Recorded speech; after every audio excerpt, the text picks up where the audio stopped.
వాక్యాన్ని మనం ధ్యానం చేద్దాం.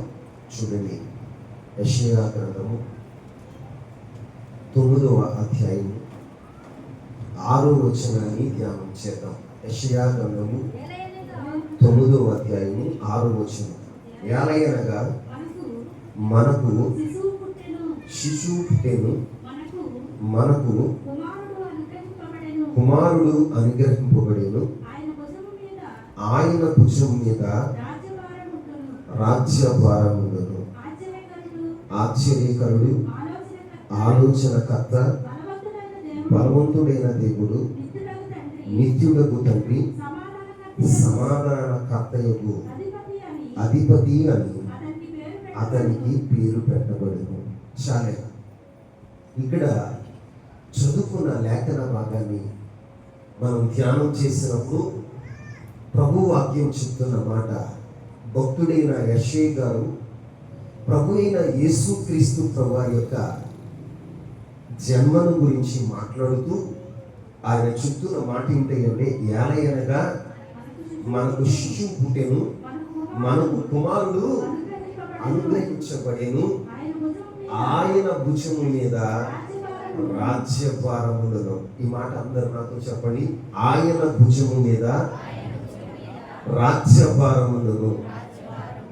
చూడండి, ప్రభు అయిన యేసుక్రీస్తు ప్రభువారు ఈ లోకంలో సశరీరుడుగా జన్మించిన తర్వాత భూమి మీద ఆయన ఏం చేశాడంటే, ఆయన భుజముల మీద రాజ్యభారం ఉన్నట.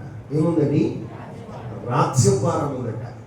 ఈ రోజున దేవుని పిల్లలమైన మన జీవితాలు ఇక్కడ రాయబడిన మాట ఏంటంటే, ఆయన భుజముల మీద రాజ్యభారం ఉంది. ఏ భారం? రాజ్యభారం ఉంది. మరి నీ భుజాల మీద ఏ భారం ఉంది?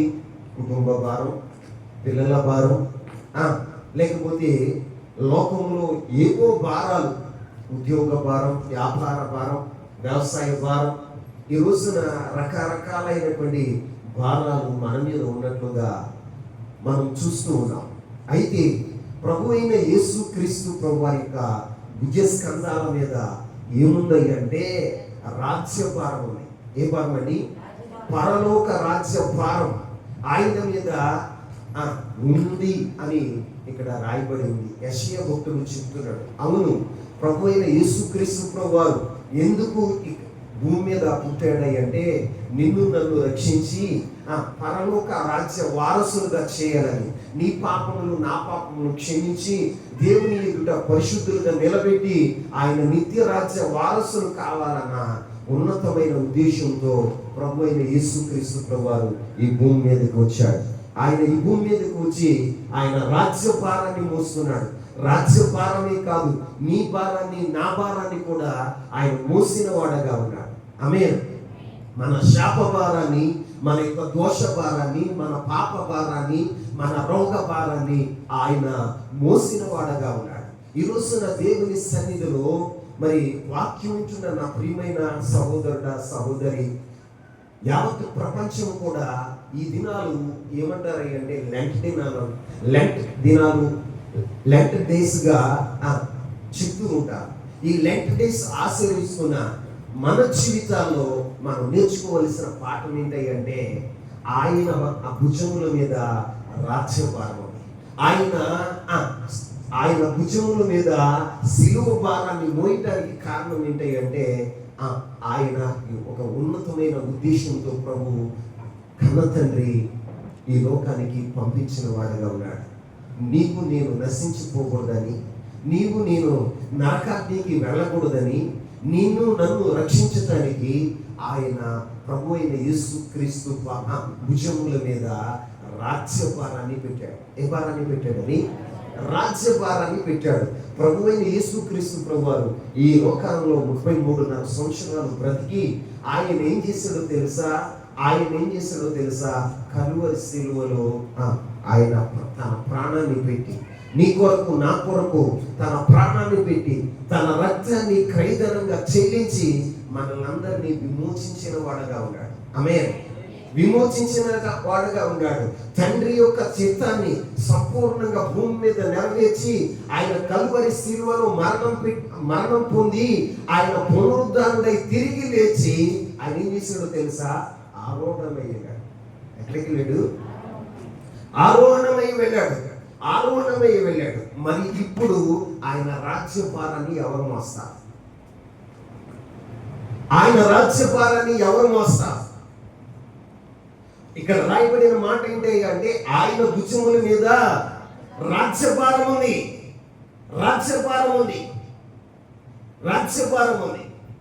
ఆయన ఈ లోకంలో జీవించినప్పుడు 33.5 సంవత్సరాలు ఆయన రాజ్యభారం ఆయన మీద వేసుకుని ఆయన మోసాడు, భరించాడు. మరి ఈ రోజున ఆ భారాన్ని ఎవరు భరిస్తారు? ఆ రాజ్య భారం ఎవరు మోస్తారు? ఇక్కడ రాయబడిన మాట ఏంటి అంటే ఆయన భుజముల మీద రాజ్యభారం ఉంది. ఏముంది? రాజ్యభారం ఉంది. మరి ఇప్పుడు ఆయన భుజాలు ఎక్కడున్నాయి? ఆయన పునరుద్ధానుడై తిరిగి తండ్రి యొద్దకు ఆరోహణమై వెళ్ళాడు కదా, పరిశుద్ధాత్మని ఈ లోకానికి పంపించాడు కదా. మరి ఆయన భుజములు ఎక్కడున్నాయి? ఆయన భుజాలు ఎక్కడున్నాయండి? అక్కడ రాయబడిన మాట ఏంటి అంటే ఆయన భుజముల మీద రాజ్యభారం ఉండదు. ఏ భారం? మరి ఆయన భుజాలు ఎక్కడున్నాయి? ఎక్కడున్నాయి? బైబిల్ మనం ధ్యానం చేస్తే కొలస్సీలకు రాసిన పత్రిక 1వ అధ్యాయం 18వ వచనాన్ని ధ్యానం చేద్దాం.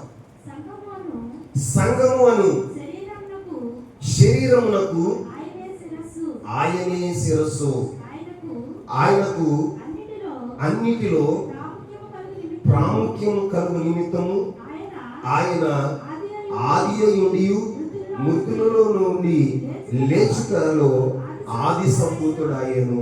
ఆమేన్. ఇక్కడ యేసయ్య గురించి రాయబడిన మాట ఏంటి అంటే సంఘమును శరీరమునకు ఆయనే శిరస్సై ఉన్నాడు. ఇప్పుడు ఆయన భుజములు ఎక్కడ ఉన్నాయి అంటే ఇక్కడ పౌలు అపోస్తలుడు తెలుసుకొని చెప్తున్న మాట ఏంటో తెలుసా? సంఘము అను ఆయన శరీరం. ఆమేన్. ఇప్పుడు సంఘాన్ని వర్ణిస్తూ ఏమని చెప్తున్నాడో తెలుసా పౌలు గారు? ఆయన శరీరము అంటున్నాడు. ఏమంటున్నాడు చెప్పండి? ఆయన శరీరము అంటున్నాడు. ఆయన శరీరంలో అవయవాలు ఏమున్నాయి? చాలా అవయవాలు ఉన్నాయి. ఆయన భుజాలు ఎక్కడ ఉన్నట్టు? ఏమండి? ఇప్పుడు ఆయన శరీరం, సంఘమును ఆయన శరీరం అన్నాడు. సంఘమునకు శిరస్సు క్రీస్తు ప్రభువారు. చెప్పండి, అర్థమవుతుందా నేను చెప్పే బాధ? అర్థమవుతుందా?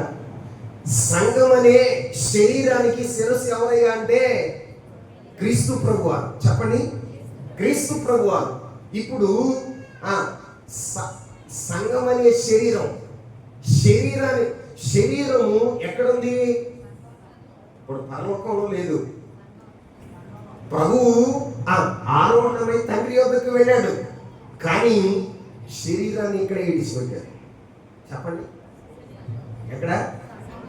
ఎలా చెప్పారయ్యా అంటే సంఘం ఇక్కడే ఉంది. ఎక్కడుంది? భూమి మీదే ఉంది. సంఘమును శరీరమునకు శిరస్సు ఆయన.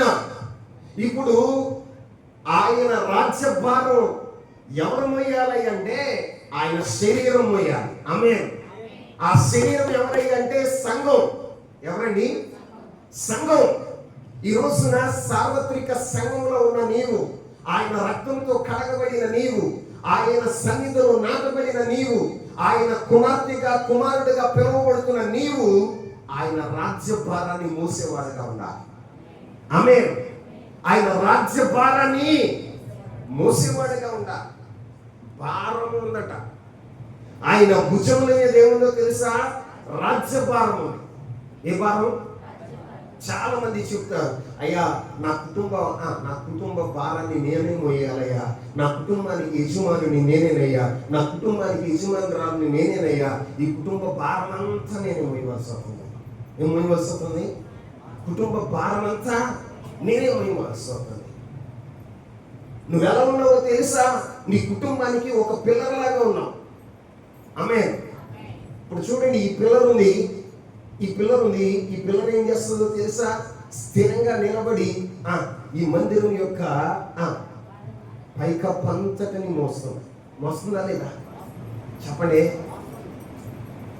ఆ భారాన్నంతా, ఆ పైన ఉన్న భారాన్నంతా, ఆ యొక్క ఈ మందిరం యొక్క ఆ పై భారాన్నంతా మోసేది ఎవరు? పిల్లర్స్. ఎవరు? చెప్పండి. మరి ఈ రోజున దేవుడు సంఘంలో నిన్ను ఎలా ఉంచాడో తెలుసా? ఆయన రాజ్య భారాన్ని మోయటానికి నిన్ను ఒక పిల్లర్గా ఉంచాడు. ఆమేన్. ఆయన సంఘ భారాన్ని మోయటానికి నిన్ను ఒక పిల్లర్గా ఉంచాడు. మరి నీవు మందిరానికి వచ్చిన నీవు, ప్రభు నీకు అప్పగించిన పని, ప్రభు నీకు, నీ కుటుంబానికి, నీ సంఘానికి అప్పగించిన పని మీరు నిర్వర్తించేవారుగా ఉంటున్నారు. ఆయన ఏం పని అప్పగించాడయ్య అంటే, ఆయన నీ మీద, నీ కుటుంబం మీద ఏ భారాన్ని మోపాడయ్య అంటే, ఆయన రాజ్య భారాన్ని మోపాడు. ఏ భారం? అవును. సంఘమని ఆయన శరీరంలో ఉన్న నీవు, నేను ఏం చేయాలో తెలుసా? ఆయన రాజ్య భారాన్ని మోయాలి. ఏం మోయాలి? ఆయన రాజ్య భారాన్ని మోయాలి. ఆయన రాజ్య స్థాపన కొరకు మనం పని చేయాలి. భూమి మీద దేవుని రాజ్య స్థాపన జరగాలి. భూమి మీద సంఘము విస్తరించాలి. సంఘము దినదినం ఏమవ్వాలో తెలుసా? అభివృద్ధి చెందాలి. సంఘము దినదినం ఏమవ్వాలో తెలుసా? సంపూర్ణతలోనికి రావాలి. ఆ భారం ఎవరి మీద పెట్టాడు అంటే, సార్వత్రిక సంఘం మీద పెట్టాడు. ఆమేన్. చెప్పండి. ఇక్కడ ఒక మాట మీకు తెలియచేయాలనుకుంటున్నాను. మీరేమనుకుంటారయ్య అంటే, సంఘ భారాన్ని మోసేది అయ్యగారు. ఎవరు? చెప్పండి. అయ్యగారు అని అనుకుంటా. నేనేమన్నా సర్వశక్తి కలిగిన వాడినా? మాట్లాడరా? ఏ దైవజనుడు అయినా సర్వశక్తి కలిగిన దైవజనుడా? దేవుని కృప చేత వాడబడుతున్నవాడు. ఆయన ఒక్కడే సర్వశక్తిమంతుడు. ఆయనే సర్వాధికారి. ఆయన మాట చేత ప్రపంచాన్ని ఏలగలిగిన వాడు ఆయన ఒక్కడే.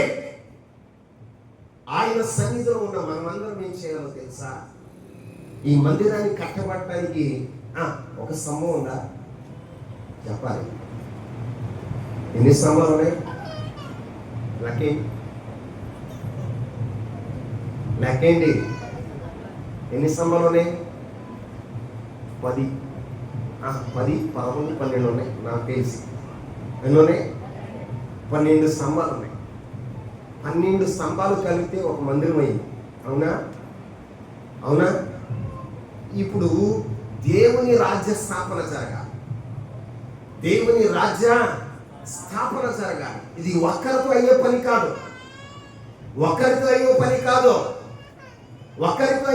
కాదు. ఇప్పుడు సంఘం అంతా ఏం చేయాలో తెలుసా? ఒక పిల్లర్ లాగా నిలబడాలి. ఒక్కొక్కరు ఒక స్తంభం లాగా నిలబడాలి.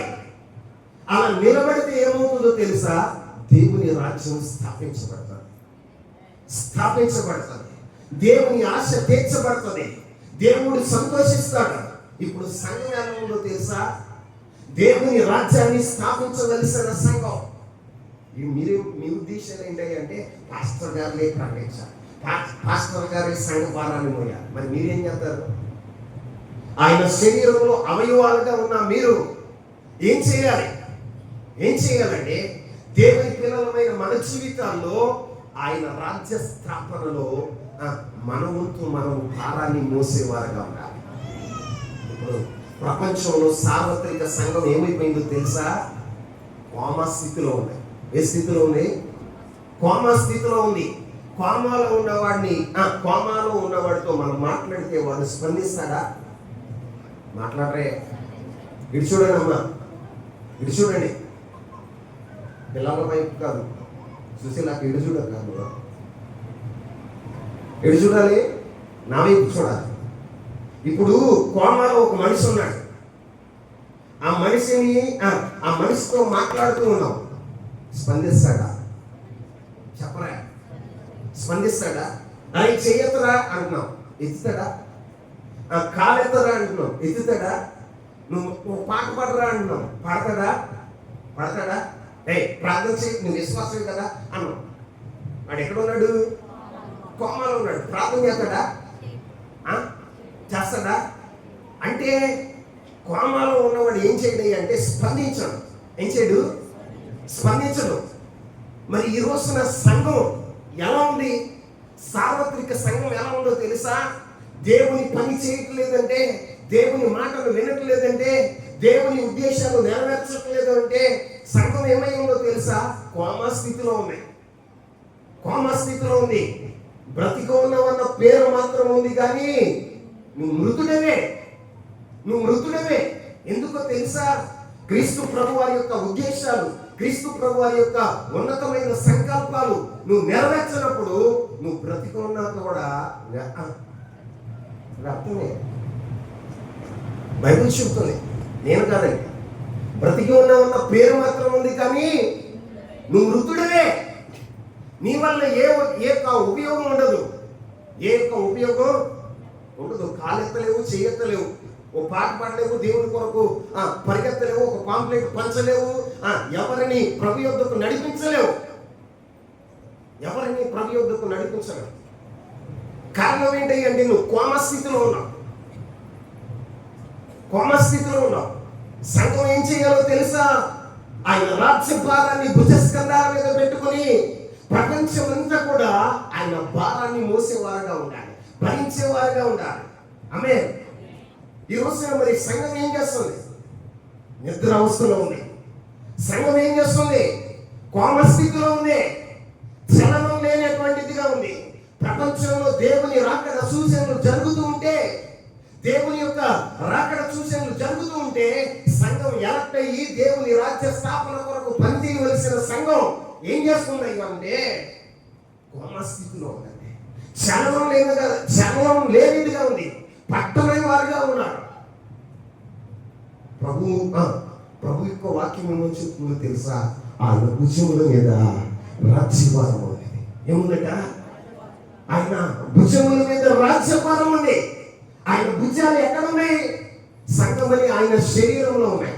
ఎక్కడున్నాయి? సంఘమని ఆయన శరీరంలో ఉన్నాయి. ఆ శరీరంలో నీవు ఉన్నావు, నేనున్నాను, మనమందరం ఉన్నాం. మనమందరం ఎవరినో తెలుసా?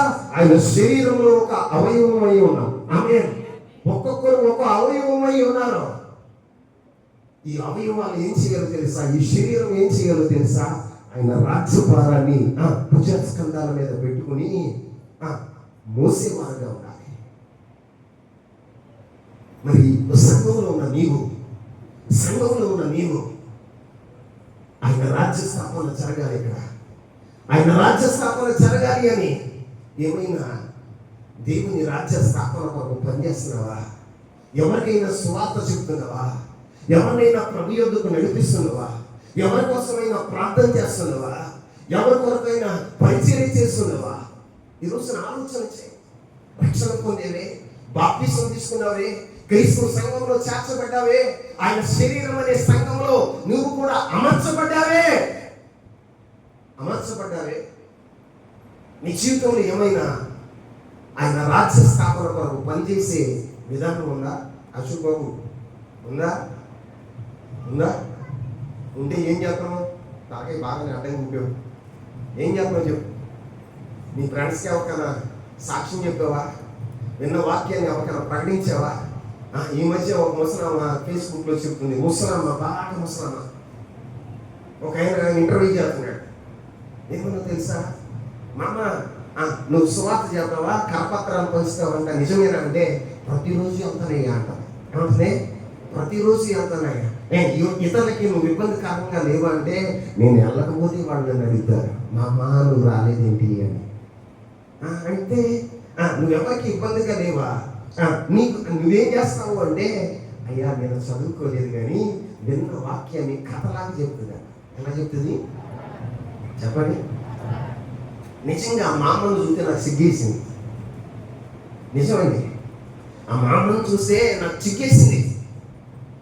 అంత ముసలి మామ ప్రభు రాజ్య స్థాపన జరగాలని, ప్రభు రాజ్య స్థాపన జరగాలని ప్రతి దినం ఇంటికాడ ఉండకుండా వృద్ధాప్యం ముందు రెస్ట్ తీసుకోవాల్సిన ఆమె, విశ్రాంతి తీసుకోవాల్సిన ఆమె, ఆ తల్లి పిల్లలు ఆమె ఏమైనా పెడితే తిని మెదలకుండా ఒక మూలన కూర్చుని రెస్ట్ తీసుకోవాలి.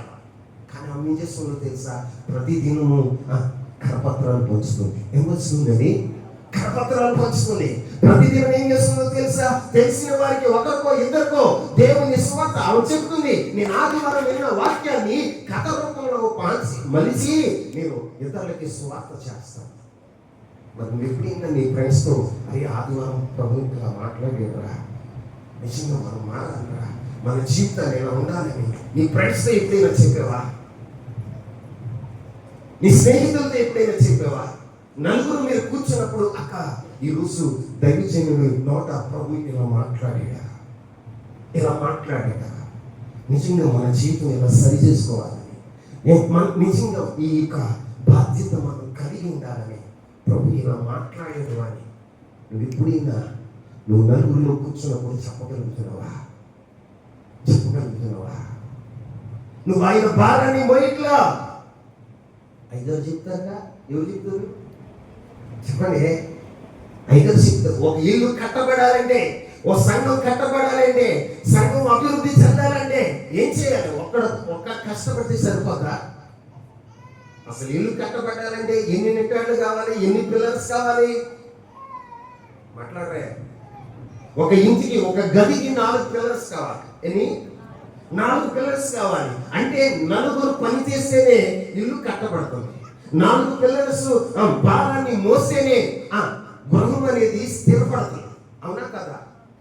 భూమి మీద దేవుని రాజ్యం స్థాపించబడాలి అంటే సంఘం అంతా పని చేయాలి. ఒక దైవ శాఖడు కాదు, ఎక్కడో ఒక దైవ శాఖడు పని చేయడం కాదు, సార్వత్రిక సంఘం అంతా కూడా పని చేసేదిగా ఉండాలి. ఎవరు పని చేస్తున్నారంటే సార్వత్రిక సంఘము ఎవరు పని చేస్తున్నారు? ఏదో ఒక దైవజనుడు పని చేస్తుంది. ఆ దైవజనుడిని చంపాలని ప్రయత్నం చేస్తుంది లోకం పని చేస్తుంది. చత్తే ఆడే చేస్తారు, బతికి ఆడే బతుకుతారు. మనకెందుకురా? మన మందిరంలో ఆరాధన పెట్టి ఆదివారం మాత్రం వెళ్ళి మన పాపం గడిపించుకుందాం అన్నట్లుగా ఉంటున్నారు. నిజమైనటువంటి రక్షణ పొందిన వాడు, క్రీస్తు శరీరంలో అమర్చబడిన వాడు, ఒక అవయవంగా అమర్చబడిన వాడు ఏం చేయాలి అంటే భుజస్కంధాల మీద దేవుని రాజ్య భారాన్ని మోయాలి. ఏమోయాలి? నీ ప్రాంతానికి, నీ ఇరుగు పొరుగు వారికి, నీ రక్త సంబంధానికి నీవే ఒక మార్గదర్శి అవ్వాలి. నీవే ఒక పిల్లర్ అవ్వాలి. మరి నువ్వయ్యావా? చెప్పండి. మీరు చెల్లెమ్మలు ఏ ఊరి నుంచి వచ్చారో నాకు తెలియదు, కానీ ఈ ఊరిలో స్థిరపడ్డారు. ఆమె ఈ సంఘంలో స్థిరపడ్డారు. ఎప్పుడైనా మీ ఊరు తీసుకెళ్ళి ఒక స్వార్థ కొడుకు పెట్టావా? మరి స్వార్థ రథం కదలకుండా ఎలా రాజ్య స్థాపన జరుగుతుంది? ఎలా రాజ్య స్థాపన జరుగుతుంది? ఎలా రాజ్య స్థాపన జరుగుతుంది? నీవు ఒక ప్రాంతం నుంచి వచ్చావు. ఆ ప్రాంతంలో అయ్యో నా ప్రాంతం నశించిపోతుంది, నా ప్రాంతంలో సత్య సువార్త ప్రకటించబడాలి, నా ప్రాంతం అంతా రక్షణతో అలంకరించబడాలి, దేవుని రాజ్యం స్థాపించబడాలన్న ఆశ నీకుందా? బైబిల్లో లూదియా అనే ఒక స్త్రీ ఉంది. ఎక్కడ? లూదియా అనే ఒక స్త్రీ ఉంది. తుయితైర పట్టణస్తురాలు. ఏ పట్టణం? తుయితైర పట్టణస్తురాలు. ఆమె ఓదా రంగు పొడి అమ్ముకునేది. ఏ పొడి? ఓదా రంగు పొడి అమ్ముకుంటే పౌలు అపోస్తుడు ఆ ప్రాంతానికి వెళ్ళాడు. ఏ దేశం ప్రాంతానికి వచ్చినావు? ఒక ప్రాంతానికి వచ్చింది ఓదా రంగు పొడి అమ్ముకోవడానికి. సంతకు వచ్చింది. ఒక మాటలో చెప్పాలంటే ఎక్కడికి? సంతకు వచ్చింది. ఆ సంత ఏరియాలో పాస్టర్ గారు పౌలు బాయి గారు ఏం చేశాడో తెలుసా? సువార్త ప్రకటిస్తున్నాడు. ప్రభు అయిన యేసు క్రీస్తు ప్రభు అని గురించి ప్రకటిస్తున్నాడు. ఆయన రాజ్య స్థాపన చేస్తున్నాడు. అప్పుడు ఆమె ఏం చేసిందో తెలుసా? ఊదా రంగు పొడు అమ్ముకుంటూనే పౌలు గారు చెప్పే మాటల మీద లక్ష్యం ఉంచిందట. ఏం చేసింది? నువ్వు దేవుని మందిరంలో కూర్చొని లక్ష్యం ఉంచుతున్నావా? వాక్యం మీద లక్ష్యం ఉంచుకున్నావా? లక్ష్యం ఉంచితే నీ జీవితంలో ఎప్పుడో మార్పు కలిగేది, ఎప్పుడో రక్షణ పొందేవాడు, ఎప్పుడో బాప్తిసం తీసుకునేవాడు. ఓదారండి పొడి అమ్ముకుంటున్న లూదియా ఏం చేసిందో తెలుసా? దేవుని వాక్యం మీద లక్ష్యం ఉంచగానే దేవుడు కార్యం చేశాడు. ఏం చేశాడో తెలుసా? ఆమె హృదయాన్ని తెరిచాడు. ఏం చేశాడని? ఆమె హృదయాన్ని తెరిచాడు. ఆమె హృదయాన్ని తెరిచి ఏం చేసిందో తెలుసా? అయ్యగారు అయ్యగారు అయ్యగారు అయ్యగారు అనుకుంటా ఏం చేసిందో తెలుసా? మా ఇంటికి రావాలయ్యా. ఎక్కడికి? మా ఇంటికి రావాలయ్యా, మా ఇంటికి రావాలయ్యా. పౌలు గారు అనంటుడు నారాయణుడే, నేను ఇంటికి రాను ఎవరాను అని చెప్పాడు. అంటే కదయ్యా బతులాడి మా ఇంటికి తీసుకెళ్ళి, ఆ ఇంటికి తీసుకెళ్ళి ఆ కుటుంబం అంతా రక్షణ పొంది బాప్తిసం తీసుకోండి. ఏం తీసుకోండి? బాప్తిసం తీసుకోండి. ఆమె అక్కడితో సరిపెట్టుకోలా. నా కుటుంబం రక్షించబడింది, నేను రక్షించబడ్డాను, నా కుటుంబం రక్షించబడింది. అక్కడితో ఆమె విడిచిపెట్టలా. ఏం చేసిందో తెలుసా? తుయితైన ప్రాంతంలో సంఘం నిర్మించడానికి ఆమె ఒక కారకురాలైంది. ఆమె రాజ్య స్థాపనలో రాజ్య భారాన్ని ఆమె ఏం చేసిందో తెలిసిందా? ఆమె భుజస్కంధాల మీద వేసుకుంది. భుజస్కంధాల మీద వేసుకుంది. మరి నీవు ఒక ప్రాంతంలో దేవుని స్వార్థ ప్రకటించడానికి నీవేమన్నా భారాన్ని మొయ్యగలుగుతున్నావా? అమ్మో అయ్యగారు చాలా మంది అవుతారు. ఎంతమంది అవుతారు? మరి రాలా? అయ్యగారు ఎట్లా వెళ్ళాలి? పిల్లలు కూడలాగా వెళ్ళాలి. ఎట్లా వెళ్ళాలి చెప్పండి? పిల్లలు కూడలాగా వెళ్ళాలి. అమ్మా శాశ్వతం విడిచి ఎలా వెళ్ళాలి? దైవజనుడు ఎలా వెళ్ళాలి? ఓ పిల్లలు కూడలాగా వెళ్ళాలి. వెళ్ళినప్పుడు ఏం చేయాలి? మరి ఖర్చు అవుతుంది. అవునా? భారం భరించడం అంటే ఏంటి? భారం భరించాలి అంటే ముయ్యాలి. మరి మీ గ్రామంలో ఎప్పుడన్నా నేను చూస్తున్నా, ఎప్పుడన్నా ఒక స్వార్థకుడికి పెట్టేవా? అమ్మా పెట్టేవా? మాట్లాడరా? పెట్టేవా? ఊహ బెస్ట్ అనిపించింది. నిన్నగాక వాళ్ళు వచ్చిన ఊహ 2 సంవత్సరాలు వచ్చింది. 2 సంవత్సరాలు అని ఆ ఊళ్ళో సువార్త ప్రకటించడానికి అవకాశం కల్పించింది. ఖర్చు చేసిందండి, నిజమే. ఖర్చు చేసిన వాళ్ళని చెప్పాలి. ఖర్చు చేసింది. వచ్చిన వాళ్ళందరికీ భోజనాలు పెట్టింది, ఊరందరిని పిలిచింది, ప్రయాసపడింది. మరి నువ్వు ఎంతకాలం అయింది కోరికలు వచ్చి? అలా మాట్లాడరా చెప్పండి. తమిళు ఫ్రెండ్స్ కోసం అయితే 1000 రూపాయలు ఇట్రా, 2000 నేను ఇస్తాను. ఈ రోజు పార్టీ మందే. ఎవరే? పనికి మన నాట్లు ఖర్చు చేయటం కాదు. దేవుని రాజ్య సువార్త. దేని కొరకు? దేవుని రాజ్య సువార్త కొరకు మనం పని చేయాలి. మన ప్రతి పైసా దేవుని రాజ్య స్థాపన కొరకు పనిచేసేది ఉండాలి. అలా దేవుని కొరకు నువ్వు పని చేయగలిగితే దేవుడు ఏం చేస్తాడో తెలుసా? దేవుని నామం పేరట చేసిన వారిని మర్చిపోవడానికి ఆయన అన్యాయస్తుడా, వారి క్రియల చొప్పున తగిన ప్రతిఫలాన్ని, వారి క్రియల చొప్పున తగిన జీతాన్ని ఇవ్వటానికి ఆయన జీతాన్ని ఆయన దగ్గర ఉంచుకున్నాడు. ఏం చేశాడు? ఇదిగో నేను త్వరగా వస్తున్నాను, వారి క్రియల చొప్పున వారికి జీతం ఇవ్వటానికి జీతమును తీసుకొని వస్తున్నాను అన్నాడు.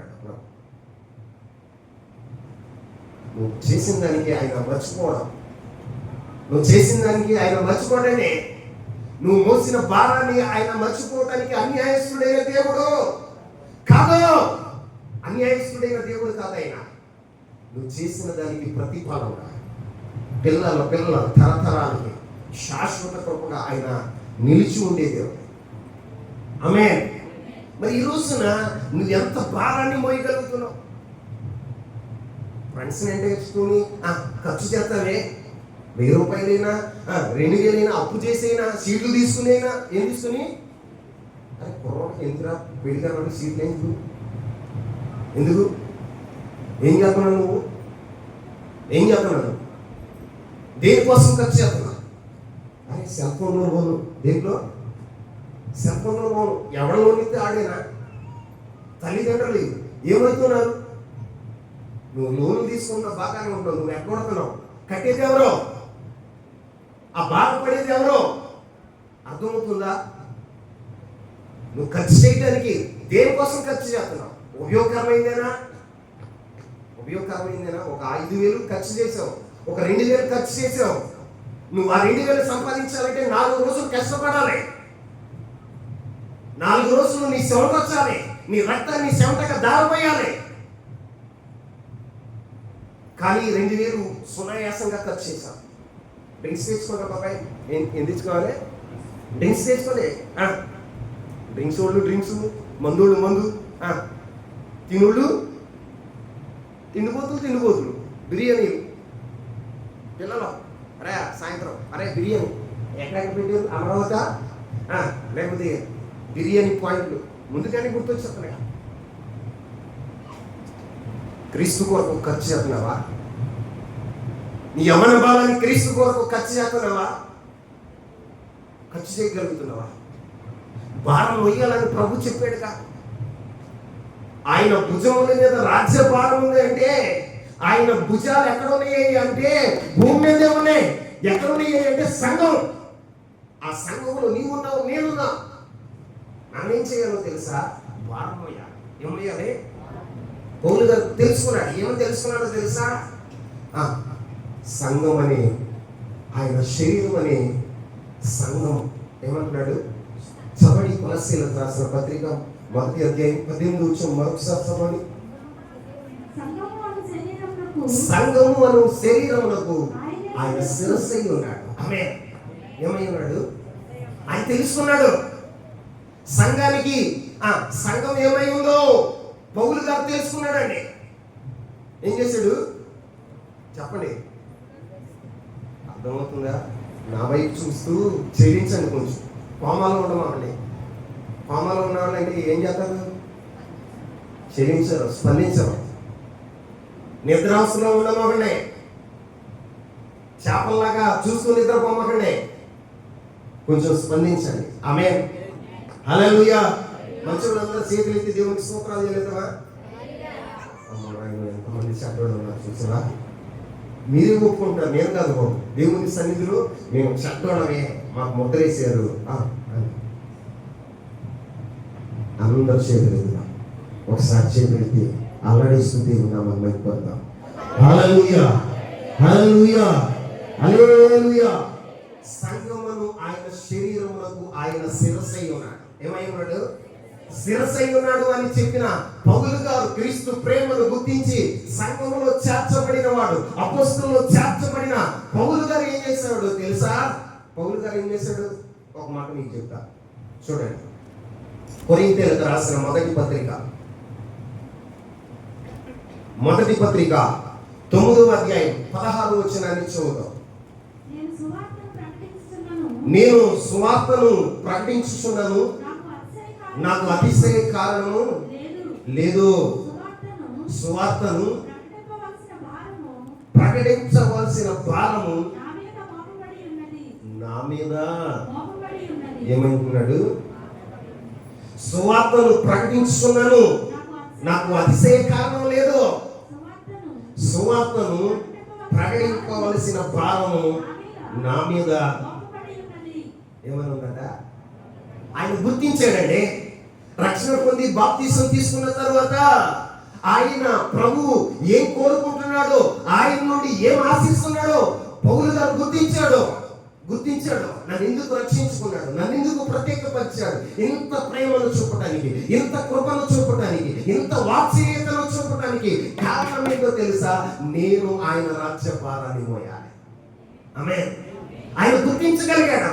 అందుకే ఆయన చెప్తున్నాడు, సువార్త ఆసియా ప్రాంతం అంతగా సువార్త ప్రకటించిన ఆయన అతిశయించలేదట. ఏం చేయాల? అతిశయించలా.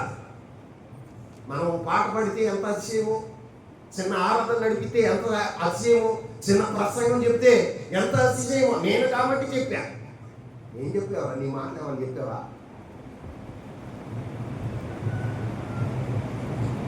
ప్రభు మనకి ఇచ్చిన కృపను బట్టి ఏం చేయాలో తెలుసా? సువార్తను ప్రకటిస్తున్నప్పుడు సువార్తను ప్రకటించాలి. పౌలు అపోస్తలుడు నా మీద, ఎవరి మీద? ఎవరు మోపారండి ఆయన? ఎవరు మోపారు ఆయన? ఎవరు బలవంతం చేశారు? బలవంతం ఎవరు చేశారండి? పౌలు గారిని. చెప్పండి. ఆయన ఏంటున్న మాట ఏంటో తెలుసా? చదువు మరొకసారి 16వ వచనం. నాకు అతిశయ కారణం లేదు, సువార్త ప్రకటించవలసిన భారం నా మీద మోపబడి ఉంది. అయ్యో అయ్యో ఏమన్నాడు చూడండి.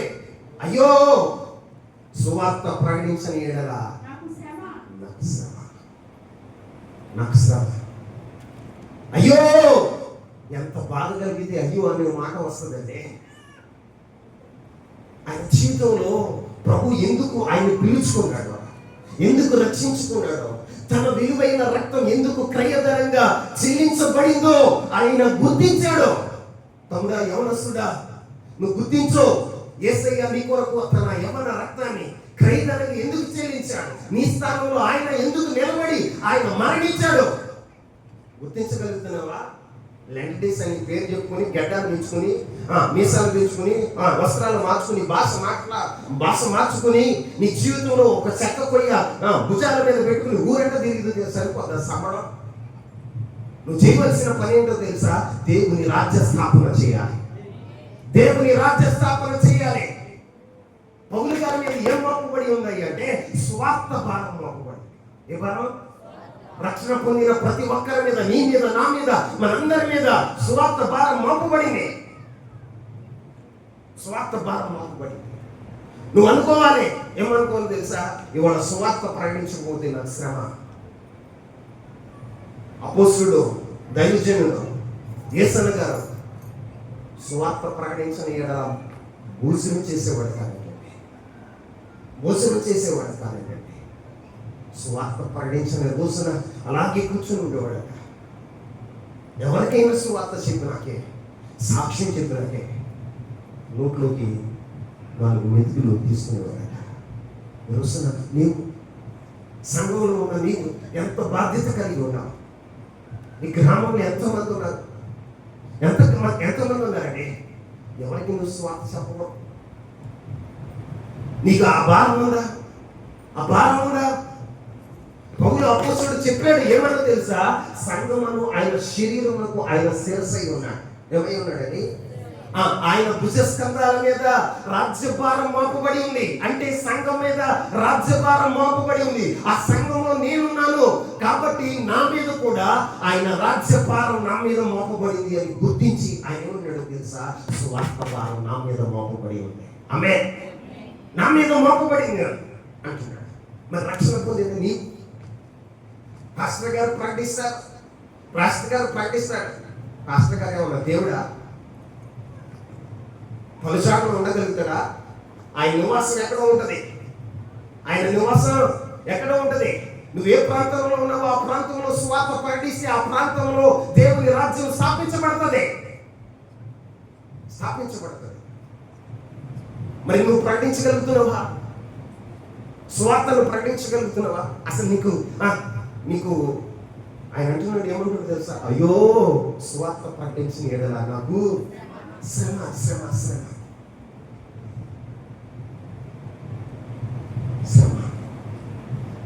విచిత్రం ఏంటో తెలుసా? సువార్త ప్రకటించే వారికి శ్రమ కలుగుతుంది. ప్రకటించకపోతే శ్రమ అన్నాడు. ఏమన్నాడని? ప్రకటించకపోతే శ్రమ. అంటే ఎన్ని శ్రమలు ఓర్చుకోవడానికైనా, ఆ సువార్త కొరకు ఎన్ని బంధకాల్లోకి వెళ్ళటానికైనా, ఎన్ని కొరడా దెబ్బలు తినడానికైనా, ఎన్ని రాత్రులు జాగారాలు ఉండడానికైనా, ఎన్ని ఉపవాసాలు చేయడానికైనా ఆయన సంసిద్ధుడైనాడు. ఆమేన్. సంసిద్ధుడైనాడు.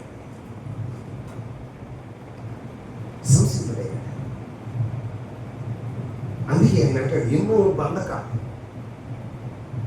బంధకాల్లో ఉన్నాను, కొరడాలతో కొట్టబడ్డాను. ఆయన ఏమన్నాడు తెలుసా? ప్రాణార్పణంగా పోయబడతాను. ఎలాగా? నువ్వేం చేస్తున్నావు? దేవుని సంఘంలో ఉన్నావు, సత్య సువార్తను తెలుసుకున్నావు. నువ్వేం చేయగలుగుతున్నావు? ప్రభు ఏం చేయగలుగుతున్నావు? ఏం చేయగలుగుతున్నావు చిన్న తమ్ముడు? ఏం చేయగలుగుతున్నావు? ఎందరో హతసాక్షులు అవుతున్నారు, ఎందరో హతసాక్షులు అవుతున్నారు సత్యవాక్యాన్ని ప్రకటించడం వల్ల. ఎందరో పౌలు గారు ఎలా చనిపోయాడండి? హతసాక్షిగానే చనిపోయాడు. ప్రాణార్పణంగా పోయబడ్డాడు, ప్రభు కొరకు ప్రాణార్పణంగా పోయబడ్డాడు. మరి నువ్వేం చేయగలుగుతావు? నువ్వేం చేయగలుగుతావు? దేవుని సన్నిధిలో చక్కగా ఫ్యాన్ కింద కూర్చొని ఇనిగిపోవటమేనా? నీ బాధ్యత ఏంటో నీకు అసలు గుర్తించావా? నిన్నెందుకు దేవుడు కనుక్కున్నాడు? ఎందుకు తన విలువైన రక్తాన్ని నీ కొరకు కాచాడో నువ్వు గుర్తించావా? గుర్తించావా? నీ నుండి ఆయన ఏం ఆశిస్తున్నాడో ఎప్పుడైనా గుర్తించావా? ఎప్పుడైనా గుర్తించావా? ఎప్పుడైనా గుర్తించావా? నీ యొక్క రక్త సంబంధికులు నిన్నే ఎందుకు ప్రత్యేకంగా ముందు ఆయన నిన్ను రక్షించుకున్నాడు తెలుసా? నీ ద్వారా నీ రక్త సంబంధికులు మారాలి, నీ ద్వారా నీ కుటుంబ సభ్యులు మారాలి, నీ ద్వారా నీ గ్రామం మారాలన్న ఒక ఉన్నతమైన సంకల్పంతో ఆయన నిన్ను రక్షించుకుంటాడు. చీకటి నుండి ఆశ్చర్యకరమైన తన వెలుగులోనికి ఆయన నిన్ను నడిపించాడు. ఆయన పని పాట లేక కాదు, ఆయన ఉన్నతమైన ఉద్దేశం. ఏ ఉద్దేశం? ఉన్నతమైన ఉద్దేశం. మరి ఆ ఉద్దేశం నెరవేరుతుందా? చేయమ్మా, మీరు రక్షణ పొందారు, మీ తల్లిదండ్రులు రక్షణ పొందారు, ఇంకా వారి అజ్ఞానంలో ఉన్నారు. వారికి అర్థమయ్యేలాగా చెప్పాలి, వారికి అర్థమయ్యేలాగా చెప్పాలి. నువ్వు రక్షణ పొందేవుతావు, నీ స్నేహితులు రక్షణ పొందారా? పొందారా? పొందారా? పొందారా? నీ బాధ అనిపించలేదా? బాధ్యతను తిరస్కరిస్తున్నావన్న ఆలోచన ఎప్పుడైనా వచ్చిందా? దేవుడు నీ మీద పెట్టుకున్న ఆశను నీవు నెరవేర్చట్లేదన్న ఆలోచన ఎప్పుడైనా నీకు వచ్చిందా? నీ పట్ల దేవుడు ఎంతో ఉన్నతమైన ఆలోచనలు కలిగి ఉన్నాడు, ఉన్నతమైన ఉద్దేశాలు కలిగి ఉన్నాడు. ఈ బిడ్డ పని చేస్తాడు, నా కొరకు పని చేస్తాడు, స్వార్థను ప్రకటిస్తాడు, నమ్మకంగా నిలబడతాడు, సాక్షిగా నిలబడతాడు. అన్ని జనులకు వేరే, ఎలాగా? అన్ని జనులకు వేరే ప్రకాశించే ఒక నక్షత్రం లాగా ఆ ప్రాంతంలో కనపడతాడని దేవుడు నీ పట్ల ఒక ఉన్నతమైన ఉద్దేశం కలిగి ఉంటాడు. నువ్వేం చేస్తున్నావు తెలుసా? అన్ని జనులతో కలిసిపోతావు. వేరే ఉండమంటే నువ్వేం చేస్తున్నావు తెలుసా? అన్ని జనులతో కలిసిపోతావు. వారి పద్ధతులే, వారి ఆలోచనలే, వారి చేసినటువంటి క్రియలను చేస్తావు. నీ ఆలోచనలు వేరేగా ఉండాలి, నీ క్రియలు వేరేగా ఉండాలి, నీ పద్ధతులు వేరేగా ఉండాలి. కానీ అలా ఉంటున్నావా? పౌలు గారు అంటున్నా, అయ్యో సువార్త ప్రకటించిన ఏడల నాకు శ్రమ. ఏమంటాడండి? సువార్త ప్రకటించిన ఏడల నాకు శ్రమ. సువార్త ప్రకటిస్తుంటే భూమి మీద శ్రమలు వస్తాయి, శోధనలు వస్తాయి, కానీ అవమానాలు కలుగుతాయి. ఈ అంత్య దినాలు అనేక మంది ప్రభు కొరకు హతసాక్షులు అవ్వాలి. ఈ మధ్యకాలంలో ఒక దైవజనుడు ప్రవీణ్ ప్రగడాల, ఆయన చంపేశారో చనిపోయాడో తెలియదు. ఆయన దేవుని చేతిలో ఒక బలమైన సాధనంగా వాడబడిన దైవజనుడు. ప్రతి శాస్త్రాన్ని వివరంగా చక్కగా వివరంగా అందరికీ అర్థమయ్యే రీతిలో బోధించేవాడు. దైవజనుడు ప్రాణాన్ని కోల్పోయి యవన కాలంలోనే వాళ్ళు మెసేజ్ ఇచ్చినటువంటి మెసేజ్ ఏంటో తెలుసా? ఆయన చనిపోయిన ఈ మినిస్ట్రీ నడుస్తుంది. ఆయన చంపిన వారిని మేము చంపితే ఒకవేళ వారిని మేము క్షమిస్తున్నాం. ఏమని స్టేట్మెంట్ ఇచ్చిందండి? క్షమిస్తున్నాం. నీ జీవితంలో నిజంగా క్రీస్తు ప్రభువాన్ని నువ్వు ప్రకటించాలి. క్రీస్తు ప్రభువారి యొక్క స్వార్థ భారాన్ని నువ్వు మోసేవాడగా ఉండాలి. అంత్య దినాలు ఇవి, కడవరి దినాలు. ఎక్కడ చూసినా మంచి అనేది లేకుండా పోతుంది, మంచి అనేది ఎక్కడ కూడా లేకపోతుంది. నమ్మదగిన వాడు ఒక్కడ కూడా ఉండట్లేదు. అలాంటి వారి మధ్య ఎలా ఉండాలో తెలుసా? ఒక ప్రత్యేకమైన జీవితాన్ని జీవిస్తూ ప్రభు కొరకు ఒక సాక్షిగా నిలబడాలి. ప్రభు అది కోరుకుంటున్నాడు. ప్రభు అది కోరుకుంటున్నాడు. ఎందుకు ఆయన శరీరాన్ని ఇంకా భూమి మీద వదిలేశాడంటే, ఎందుకు ఆయన సంఘాన్ని ఇంకా భూమి మీద వదిలేశాడు అంటే, సంఘము ఆయన రాజ్యభారాన్ని మోస్తుందని. ఎందుకు? రాజ్యభారాన్ని మోస్తుందని, రాజ్యభారాన్ని మోస్తుందని, రాజ్య ప్రకటన చేస్తుందని పౌలు గారు గుర్తించాడు. ఆయన ఎందుకు రక్షించాడో, ప్రభువు తను ఎందుకు రక్షించాడో ఆయన గుర్తించాడు. అందుకే సువార్త భారం నా మీద మోపబడింది.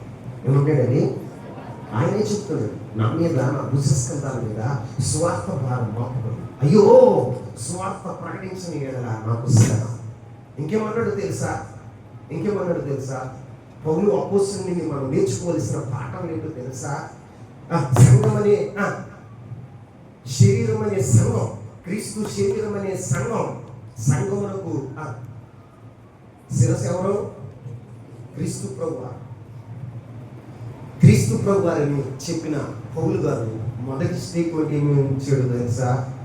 నా మీద సువార్త భారం మోపబడి ఉంది. రెండో మాట ఏమన్నాడు తెలుసా? అయ్యో, నేను సువార్త ప్రకటించని ఎడలా నాకు శ్రమ అన్నాడు. మూడో మాట ఏమన్నాడు తెలుసా? చదవండి. కొరింథీయులకు రాసిన రెండవ పత్రిక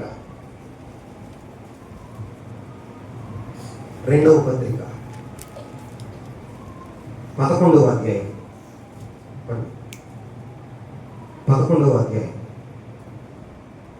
28వ వచనాన్ని చూడండి.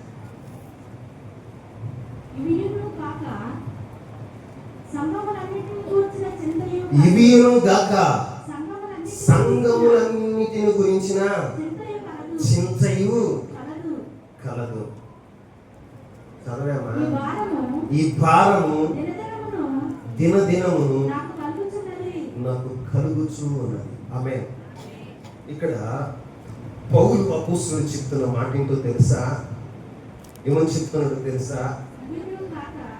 సంఘములన్నిటిని గురించిన చింత. ఏ చింత చెప్పండి? సంఘములన్నిటిని గురించిన చింత. ఈ భారం దినదినము నాకు ఏమవుతుందట? భారం కలుగుతుందండి. సంఘాల గురించిన భారం, సంఘ నిర్మాణం గురించిన భారం, సంఘం యొక్క సంపూర్ణతను గురించినటువంటి భారం, సంఘంలో ముడత, మచ్చ, కళంకం వంటిది ఏదైనా లేని మహిమ కలిగిన సంఘంగా ఆ ప్రభు ఎదుట నిలబెట్టాలనే భారం ఆయన మీద ఉంది. ఆ భారం ఏం చేస్తుందో తెలుసా? దినదినము భారం ఎక్కువ అవుతుందట. ఏమవుతుందని చెప్పండి? దినదినము భారం ఎక్కువ అవుతుంది. మరి నీకు భారం ఉందా? సంఘాన్ని గురించిన భారం నీకుందా? సంఘాన్ని కట్టాలి, సంఘంలో సమాధానపరచాలి, సంఘంలో ఐక్యతను కలుగ చేయాలి, సంఘంలో పరిశుద్ధతను తీసుకురావాలి. ఏ వ్యక్తిగానైనా మొట్ట మచ్చ కళంకము లేని మహిమ కలిగిన సంఘంగా మా సంఘం ఉండాలి అన్నటువంటి భారం నీలో ఉందా? నువ్వేం చేస్తావు తెలుసా? సంఘంలో డ్యామేజ్ చేస్తా ఉంటావు. ఏం చేస్తా ఉంటావు? సంఘాన్ని డ్యామేజ్ చేస్తా ఉంటావు. సంఘంలో ముడతలు వచ్చినట్టుగా చేస్తా ఉంటావు. సంఘంలో ఏం చేస్తావో తెలుసా? గ్రూపిజం వచ్చేటట్లుగా చేస్తావు. నువ్వేం చేస్తావో తెలుసా? కోరకు దాపను అభిరాములాగా నువ్వేం చేస్తావో తెలుసా? దైవశాస్త్రం మీద తిరుగుబాటు చేసేటువంటి స్వభావం వచ్చేటట్లుగా చేస్తావు. ఏం మాట్లాడతావో తెలియదు. అరే చూసావా, అయ్యగారు ఈ రోజు నీ గురించి టార్గెట్ చేసి చెప్పాడు. మరి నీ గురించి చెప్పకపోతే ఎవరి గురించి చెప్తావు? ఊరోళ్ళ గురించి చెప్తారా? చెప్పండి. ప్రభు నిన్ను ఎందుకు తీసుకొచ్చి ఇక్కడ పెట్టాడో తెలుసా? నిన్ను ఒక అమూల్యమైన పాత్రగా రూపుదిద్దాలని. ఇప్పుడు శిల ఉంది. ఒక విగ్రహంగా మారాలంటే బండ శిల ఉందండి. శిల అంటే ఏంటి? మోస గారు, శిల అంటే ఏంటి చెప్పాలి? రాయ, ఏనుగు అదేం ఏ బండ అది? ఏం చర్లో ఉన్న బండ పేరేంటి? అన్ని సంవత్సరాలు ఉన్నది ఏను కొట్టంట. కొట్టు ఉండదు అది బండ. ఆ బండని ఒక ఆకారం రూపుదిద్దాలంటే ఏం చేయాలి చెప్పాలి? చెక్కాలా వద్దా? ఒక అందమైన రూపాన్ని తీసుకురావాలంటే శిల్పకారుడు ఏం చేయాలో తెలుసా? శిల్పి ఏం చేస్తాడో తెలుసా? ఉలి చాలం పట్టుకుని బండను కొడతాడు. ఏం చేస్తాడు? ఏం చేస్తాడు?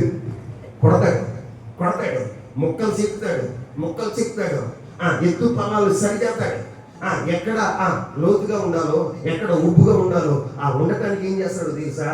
సుత్తి శానం పెట్టి ఏం చేస్తూ ఉంటాడో చెక్కుతూ ఉంటాడు. చిక్కిన తర్వాత కొన్ని దినాలు అయ్యేసరికి అది మంచి ఆకారంలో ఒక మంచి అమూల్యమైన పాత్రగానో, ఒక మంచి విగ్రహంగానో తయారవుతుంది. అవునా కదా? మరి నువ్వు పరిశుద్ధుడుగా, పవిత్రుడుగా, ముడత మచ్చ కళంకం లేని మహిమ కలిగిన వ్యక్తిగా క్రీస్తు స్వారూప్యంలోనికి నువ్వు రావాలంటే నేనేం చేయాలి? ప్రతి క్షణం చెక్కాలి. ఏం చేయాలి? చిక్కేటప్పుడు ఏమవుతుంది? నొప్పు కలుగుతుంది. నొప్పు కలగదాకా నేను చెప్పట్లా. ఏం కలుగుతుంది? నొప్పు కలుగుతుంది. గుండెల్లో గుచ్చినట్టుగా ఉంటుంది. ఈ రోజున లెంపకాయ వేసినట్టుగా ఉంటుంది. అప్పుడు బాధ కలుగుతుంది. మరి నిన్ను గురించి చెప్పకపోతే నేను ఎవరి గురించి చెప్పను చెల్లమ్మా? చెప్పు. నిన్ను గురించి సంఘంలోకి వచ్చిన నిన్ను గురించి చెప్పకపోతే, అరే మా గురించి చెప్తున్నానంట, ఆయనతో తిరిగి మన గురించి చెప్తాను. మరి యేసుక్రీస్తు ఎవరి గురించి చెప్పాడు? మీరు లోకమునకు ఉప్పై ఉన్నారు. మీరు లోకంలో మీరు ఎలా ఉన్నారు? లోకమునకు వెలుగై ఉన్నారు. ఇదిగో తోడేళ్ల మధ్యకు మేము నెల పంపిస్తున్నా, గొర్రె పిల్లల వరకు పంపిస్తున్నా. పాముల వల్ల వివేకంగా ఉండండి, పావులము వలె నిష్కలంకులుగా ఉండండి అని ఎవరు చెప్పాడు? మాట్లాడరా? మీరు మెలకుగా ఉండి ప్రార్థన చేయండి, శోధనలో పడకుండా ప్రార్థన చేయండి అని ఎవరు చెప్పాడు? చెప్పరా? ఆయన వెంబడిస్తున్న వారికే, ఆయన అనుసరిస్తున్న వారికే. ఇప్పుడు మా ద్వారా మీరు క్రీస్తుని అనుసరిస్తున్నారు. మీకు చెప్పకపోతే ఇంకెవరికి చెప్తా? కొంతమంది అంటారా, అస్థానాలు 5,000 రూపాయలు చెప్తున్నారు, నీ గురించి చెప్పాడు కదా. మరి నీ గురించి చెప్పకపోతే ఎవరి గురించి చెప్తాడు? ఇక్కడ పళ్ళు బాగా బయట పెట్టుకొని ఏం చెప్పాడు? అయితే అని చెప్పేదాని గురించి ఉంటాడా? చెప్తానా? నీ గురించి చెప్తా. వాళ్ళ గురించి మనకెందుకు? వాళ్ళు వద్దనుకున్నాడు ప్రభు, వాళ్ళు వద్దనుకున్నాడు. నువ్వు అక్కడ ఉన్నావు, ఆ స్థానంలోనే ఉన్నావు. ఆ స్థానంలో నుండి తీసుకొచ్చి నేను ఇక్కడ పెట్టాడు. ఎందుకు తెలుసా? నిన్ను రూపుదిద్దాలని, ఒక ఘనమైన పాత్రగా నిన్ను వాడుకోవాలని, మహిమతో నింపాలని, ఆయన సింహాసనం మీద కూర్చోబెట్టాలని ఉన్నతమైన సంకల్పం అయింది. మరి నీ గురించి చెప్పకపోతే ఎవరి గురించి చెప్పాలి? సుశీలక్క ఎవరి గురించి చెప్పాలి? నిద్రపోతే అని చెప్పాలి, దిక్కులు చూపులు అని చెప్పాలి. అవునా కదా? అట్లా చెప్పామనుకో, అమ్మో మీ అయ్యారు భుజ మీరు ఇట్లండి, అది నచ్చిన వాడే దేవుని రాజ్యంలో ఉంటాడు. దానికి విధేయుడైన వాడే దేవుని రాజ్యంలో ఉంటాడు. అందుకే పౌలు అపోస్తలుడు అంటున్నాడు, ఏమంటాడు తెలుసా? సంఘాల గురించినటువంటి చింత. ఏ చింత? మరి నీకు చింత ఉందా? నువ్వు వెళ్ళకపోతే నీ స్థానం ఖాళీగా కనపడుతుంది. ఇక్కడ ఇది రెక్కం ఇది, నువ్వెక్కడ అక్కడికి వెళ్ళారా? బలహీన బ్యాచ్కి వెళ్ళారమ్మా. దేవునికి స్తోత్రం చేయలేదు. హల్లెలూయా. ఇక్కడ ఏమైంది? ఖాళీ. నువ్వు రాకపోతే దేవుని సన్నిధి ఏమవుతుందో తెలుసా? ఖాళీ. ఇక్కడ జరగవలసిన ఆరాధన, ఇక్కడ జరగవలసిన ధూపం, ఇక్కడ వేయవలసినటువంటి ధూపం వేయబడట్లా. ధూపం వేయబడకపోతే ఏమవుతుంది? పర్లేదులే అంటే దేవుడు సంతోషించడు. నీ ప్రార్థన నా సన్నిధికి ధూపం వలేను. ఎలాగా? ధూపం వలేను. నేను చేతులెత్తుగా సాయంకాలం నైవేద్యం వలేను.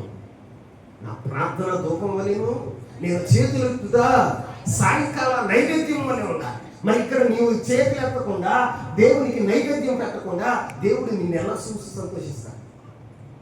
ఏమండి? నిన్ను ఎలా దీవిస్తాడు? ఎలా దీవిస్తాడు? సంఘాన్ని గురించిన చింత నీకు ఉండాలి. ఏ చింత ఉండాలి? సంఘాన్ని గురించిన చింత. అయ్యో ఎవరైనా మానైతే ఆ అక్క ఎందుకు మానేసింది, ఆ చెల్లి ఎందుకు మానేసింది, ఆ తమ్ముడు ఎందుకు మానేశాడు, పాస్టర్ గారు జరుపుకుంటాను. మరి నువ్వేం చేస్తావు?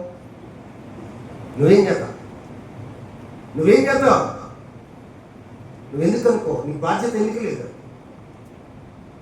భారం ఉండాలి. ఏముండాలి? భారం ఉండాలి. సంఘాన్ని గురించిన భారం. పౌలు అపోస్తలుడు అంటున్నాడు, ఈ మాట చూడండి, ఇదియు కాక సంఘములన్నిటిని గురించిన చింత కాదు. ఏం కాదట? ఆయన చింత అంటే ఏంటి? మా పిల్లలను చదివేయలేదు, మా ఆవిడికి ఆరోగ్యం బాగోలేదు, లేకపోతే ఏ చింతానికి కుటుంబం పోషణ జరగట్లేదు, రేపట్టగా ఆయన ఆలోచించాడా? ఆ చింత ఆయనకి లేదు. సంఘాన్ని గురించిన చింత. సంఘం పరిపూర్ణత చెందాలి. సంఘం క్రీస్తు స్వరూపంలోనికి మారాలనే చింత అయింది. అందుకే ఆయన బోధిస్తున్నప్పుడు ఖండితంగా బోధించారు. ఆయన ప్రసంగాలు ఎలా ఉండేయో తెలుసా? కొరగాలుగా ఉండేయట. ఎట్లాగా చెప్పండి? కొరగాలుగా ఉండేవట ఆయన ప్రసంగాలన్నీ. కఠినంగా ఉండేవి. ఇచ్చకప్పు మాటలు చెప్పేవాడు కాదు. మనుషులకి అనుకూలమైన బోధ చేసేవాడు కాదు.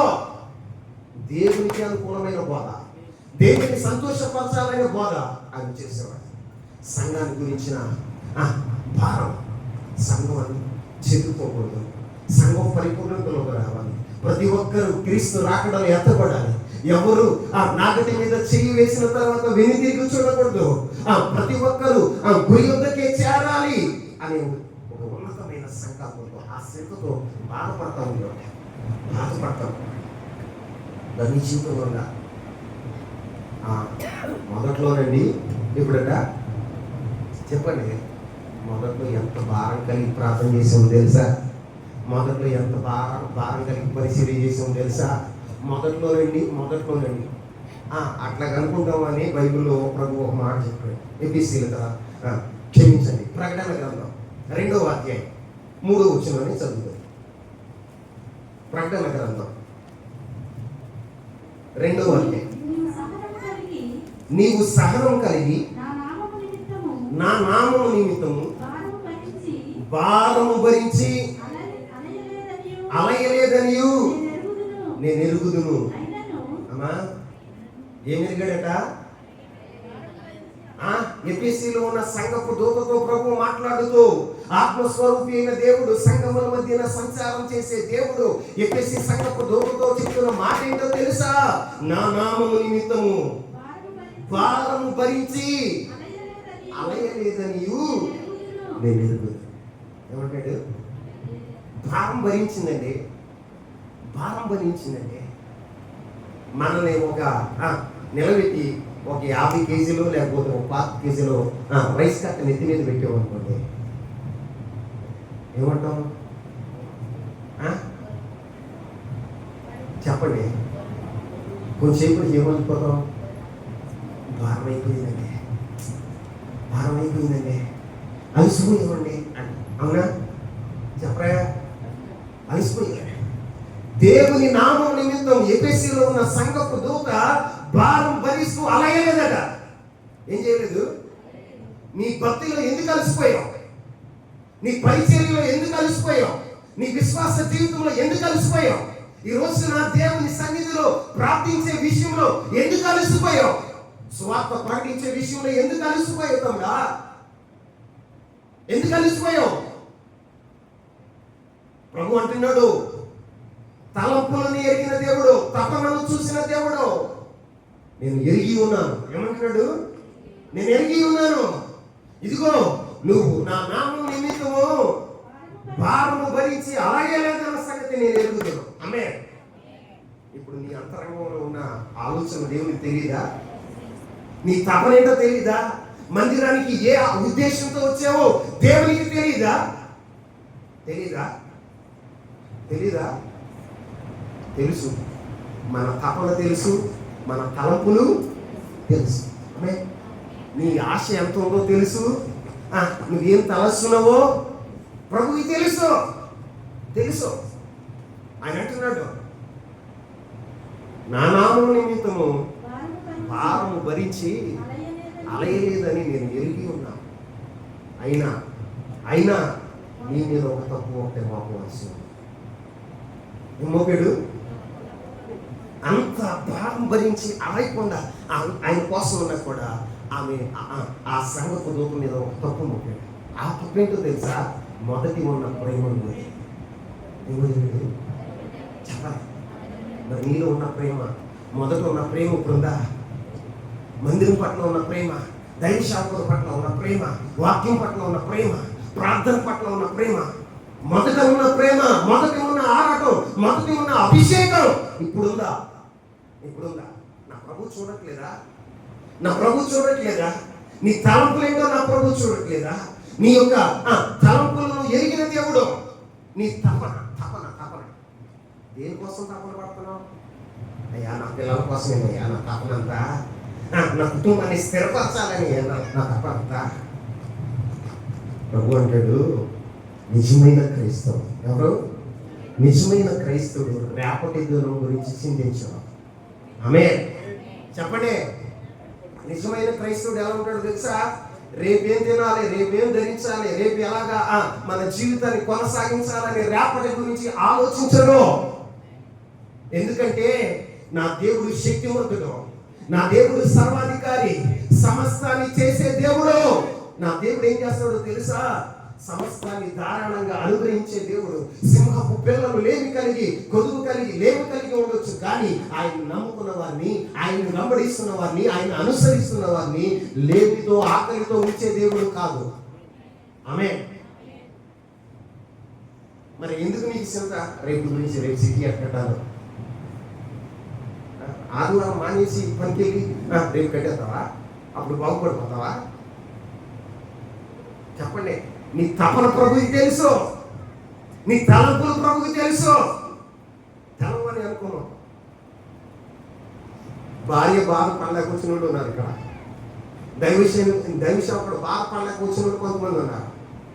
భర్త బాధపడలేక వచ్చిన చెల్లెమ్మలు కొంతమంది ఉన్నారు. నీ తలంపులు తెలుసు, నీ తపన తెలుసు. ఆమె నిజంగా హృదయపూర్వకంగా దేవుని సన్నిధికి వచ్చిన వారు ఉన్నారు. ఈరోజు నా ప్రభు దినం. నా ప్రభుని నేను కలుసుకోవాలి, ప్రభు దర్శనాన్ని చూడాలి, ప్రభు ప్రత్యక్షతను చూడాలి, ఆయన సన్నిధిలో ఆయన బలిపీఠం దగ్గర ఆనంద సంతోషాలను నేను అనుభవించాలని ఆ ఉద్దేశంతో కూడా వచ్చిన వారు. వారి తపన తెలుసు, వారి తలంపులు ప్రభువు తెలుసా? తగిన ప్రతిఫలాన్ని ఆయన ఇస్తాడా? తగిన ప్రతిఫలాన్ని ఆయన ఇస్తాడు. నువ్వు ఏ ఉద్దేశంతో ఉన్నావో నా ప్రభుకి తెలుసు. చెల్లమా, నేనైతే మనుషుల పైరూపాన్ని చూస్తాను, ఆయన అంతరంగాన్ని చూస్తాను. నీ ఆలోచనలు అన్నీ తెలుసు ఆయనకి. నీ తలంపులు తెలుసు, నీ తపన తెలుసు, నీ క్రియలు తెలుసు. నీ క్రియలు ఈ ఏబిసి సంపదతో ఏమంటాడండి? నీ క్రియలను నేను ఎరుగుతున్నాను. ఏమంటాడండి? నీ క్రియలను నేను ఎరుగుతున్నాను. అవును, దేవుని సన్నిధిలో భారం మోసేటప్పుడు అలసిపోకూడదు. ఏం చేయకూడదు?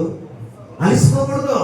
ప్రభు కొరకు పని చేసేటప్పుడు అలసిపోకూడదు. ప్రార్థనలో అలసిపోకూడదు. వాక్య ధ్యానంలో నువ్వు అలసిపోకూడదు. దేవుని సన్నిధిలో గడిపేటప్పుడు అలసిపోకూడదు. మరి మనం ఎలా ఉన్నాం? వేసవకాలం కదా, వడగాలు లేస్తున్నాయి కదా, వచ్చి గంటలో వదలనే అండి, వదలనే మనోళ్ళు అంట. మరి సామెత చెప్పవచ్చో చెప్పకూడదు నాకు తెలియదు, కానీ పిండి కుట్టేవాడికి లేదంట బాధ. కూర్చుని నోరు పోయేటట్టుగా గొంతు పోయేటట్టుగా ప్రభుత్వ వార్తలు ప్రకటిస్తుంది. మేము అలసిపోట్లా, మీరు మాత్రం కొంతమంది రెప్పలు ఎక్కడ ఉంది తెలుసా? ఎంత బాగా ఉంది. కొన్ని మొహాలు ఎంత నీరసంగా ఉన్నాయి. కానీ తొందరగా కడుపులో ఏదో ఒకటేసుకుందాం, ఏదో ఒకటేసుకుందాం. నేను నీ ఉసురు పెట్టుకోను. దేవుని స్తోత్రాలు చెల్లించాడు. హల్లెలూయా. కానీ మన జీవితంలో భక్తిలో అలసిపోకూడదు, పరిచర్యలో అలసిపోకూడదు, దేవుని పని చేయడంలో అలసిపోకూడదు. మనం ఎలా ఉండాలో తెలుసా? అనేక పరిగెత్తేవారుగా ఉండాలి, సమస్యలుగా పరిగెత్తిపోయేవారుగా ఉండాలి. దేవుని పిల్లలు ఎలా ఉంటారో తెలుసా? పక్షి రాజు అనే. ఏ రాజు చెప్పండి? పక్షి రాజు అనే మీ యవ్వనం కొత్తదగును గాక, దేవుడు నూతన బలం ఇచ్చును గాక, ప్రభు కొరకు పై పైకి ఎగురుదురుగాక. దేవుని సన్నిధిలో నీవు అలవయకూడదు. ప్రభు చూశాడు, ఎబిసి సంగతులు తను చూసి అంటున్నాడు, నా కోసం, నా నామం నిమిత్తం నువ్వు అలవయలేదని, భారం మోస్తూ నువ్వు అలిసిపోలేదని నేను ఎరుగుతున్నాయ్యా. ఈరోజు మనమే కూడా ఎరిగాడు ప్రభు. దేవుని సన్నిధిలో మనం ఏం చేయాలో తెలుసా? ఆయన భారాన్ని మోయాలి. ఏం చేయాలి? భారాన్ని మోయాలి. సంఘాన్ని గురించిన భారం నీకు ఉండాలి. ఏ భారం? సంఘాన్ని గురించిన భారం నీకు ఉండాలి. ఉందా? ఉంటేనే పక్క వారిని అన్నయ్య ఎందుకు రాలే, నాన్న ఎందుకు రాలే, చిలమ్మ ఎందుకు రాలేదని అడగలే. ఊళ్ళో వస్తుంది ఏమని చెప్తున్నాడు తెలుసా? ఒక మనిషికి వాక్యాన్ని ముగిస్తాం. గలతీయులకు రాసిన పత్రిక 6వ అధ్యాయం. గలతీయులకు రాసిన పత్రిక 6వ అధ్యాయం 2వ వచనం. ఒకని భారము ఒకడు భరించి ఇలాగు క్రీస్తు నియమమును పూర్తిగా నెరవేర్చుడి. ఆమె ఏం చేయాలట? ఒకడి భారం ఒకరు మోయాలి. అర్థమవుతుందా? సంఘంలో ఒక విశ్వాస భారాన్ని మరొక విశ్వాసి భరించాలి, మోయాలి. అలా చేయటం వల్ల క్రీస్తు యొక్క నియమం ఏమన్నాడట? క్రీస్తు యొక్క నియమము సంపూర్తి చేసిన వాడు. ఏం చేసిన వాడు అన్నా? మరి నువ్వు ఇతరుల గురించి నువ్వు పట్టించుకోకపోతే, ఇతరుల గురించిన భారం నీకు లేకపోతే, ఇతరుల గురించిన భారం నీకు లేకపోతే నువ్వు క్రీస్తు నియమమును నువ్వు సంపూర్తి చేయగలుగుతావా? దేవుడు ఏం కోరుకుంటున్నాడు తెలుసా? ఆయన నియమించిన భారం ఏంటి తెలుసా? ఒకరి భారం. చెప్పండి, నీ భారాన్ని వేసే మోయలేదా? మోసాడా? నీ యొక్క శాప భారాన్ని ఆయన మోసాడా? నీ దోష భారాన్ని ఆయన మోసాడా? నీ పాప భారాన్ని ఆయన మోసాడా? నీ రోగ భారాన్ని ఆయన మోసాడా? మోసిన దేవుడు చెప్తున్న మాట ఏంటో తెలుసా? నీవు కూడా నేను ఎలాగ మోసానో అలాగా నీ తోటి వారి భారాన్ని నువ్వు మోయాలి. ఆమేన్. అలా నువ్వు మోస్తే క్రీస్తు యొక్క నియమాన్ని సంపూర్తి చేసిన వాడు. అర్థమవుతుందా? నువ్వు మోయలేదనుకో, వాళ్ళ గురించి నాకెందుకు అనుకున్నావు అనుకో, దేవుని నియమాన్ని పాటించిన వాడు కాదు, భారాన్ని మోసిన వ్యక్తివి నువ్వు కాదు. ఈ రోజైనా ఇప్పుడైనా వాక్యం విన్నాకైనా నీ హృదయాన్ని మార్చుకుంటూ ఉండాక, నీవు ఈ రోజు నుంచి ఒక నూతన వ్యక్తిగా ప్రజలకు కనపడదుగా.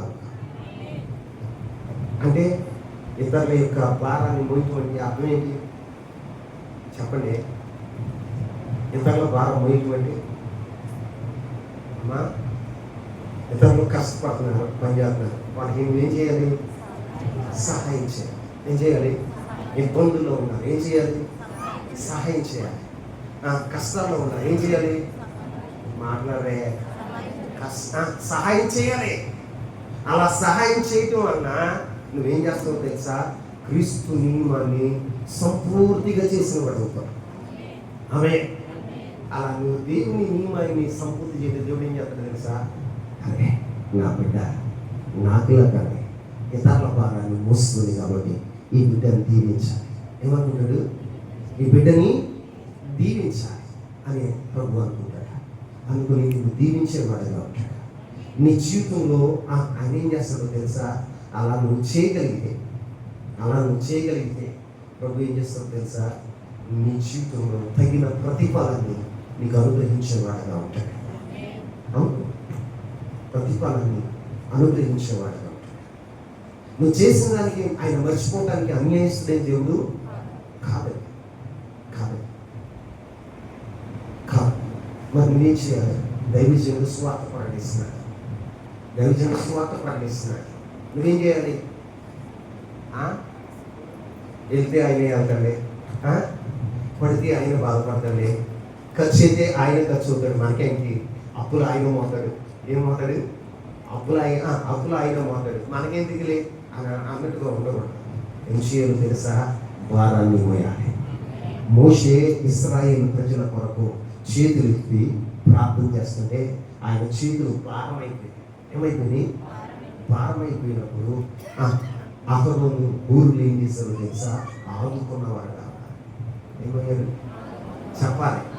ఆదుకున్నవారుగా ఉన్నారట. నువ్వు స్వార్థ ప్రకటించకపోతే ప్రకటించే వారికి ఆదుకోవాలి. నువ్వు ప్రకటించకపోతే ప్రకటించే వారిని ఆదుకోవాలి. ప్రకటించే వారికి వరకు ప్రార్థన చేయాలి. ప్రకటించే వారి అవసరతలు తీర్చాలి. మరి చేయగలుగుతున్నావా? నీ బాధ్యత ఏంటి? నీ బాధ్యత ఏంటి? సంఘం అనే శరీరం మీద ఏం పెట్టబడి ఉందో తెలుసా? ఆయన రాజ్యభారం మోపబడి. ఏం మోపబడి ఉంది? రాజ్యభారం మోపబడి ఉంది.